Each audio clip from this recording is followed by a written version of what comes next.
Le rapport de l'ULCC révèle que les trois conseillers présidentiels accusés de corruption ont participé effectivement à une réunion secrète avec l'ancien directeur de la Banque nationale de crédit, Raoul Pascal Pierre-Louis, dans une chambre d'hôtel sécurisée sans téléphone autorisé. Le but de cette rencontre était de discuter du renouvellement du mandat du directeur de la banque. En échange de son maintien à ce poste, le président de la BNC aurait offert des biens de la banque et une carte de crédit de 20 000 $, scellant ainsi un pacte de corruption selon l'ULCC qui demande des poursuites judiciaires. Dans ce rapport d'enquête, l'ULCC a fait des recommandations administratives en plus des recommandations sur le plan pénal. C'est d'abord la mise en mouvement de l'action publique contre les nommés Smith Augustin, Emmanuel Vertillaire et Louis-Gérald Gilles pour abus de fonction, versement de pots de vin et corruption passive, ce conformément aux dispositions des articles 5.5 et 5.6 et 11 de la loi du 12 mars 2014 portant prévention et répression de la corruption. La mise en branle de l'action publique contre le nommé Raoul Pascal Pierre-Louis pour entrave au bon fonctionnement de la justice et abus de fonction, versement de pots de vin, corruption active, fait prévu et puni conformément aux dispositions des articles 5.5,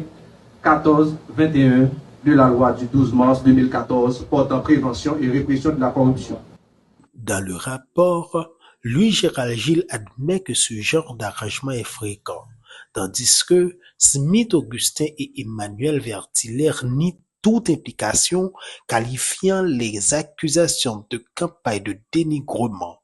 Cependant, l'ULCC souligne que, durant la période de négociation des pots de vin, 18 appels ont été échangés entre les accusés et le directeur de la banque.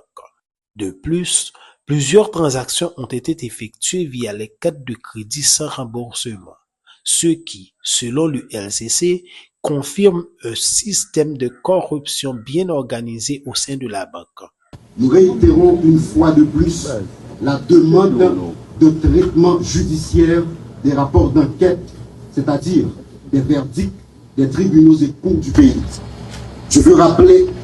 que les juges sont appelés à décider en toute indépendance, en priorisant l'intérêt général, en s'efforçant de résister aux forces occultes détentrices d'avoir important issus des actes de corruption qu'ils sont tenus de réprimer. Ce rapport survient dans un contexte tendu entre les membres du CPT et le gouvernement, après la confusion de leur représentation lors de leur dernière sortie diplomatique à l'ONU et environ 5 jours avant la prise de pouvoir du conseiller Smith Augustin à la tête du Conseil présidentiel de transition.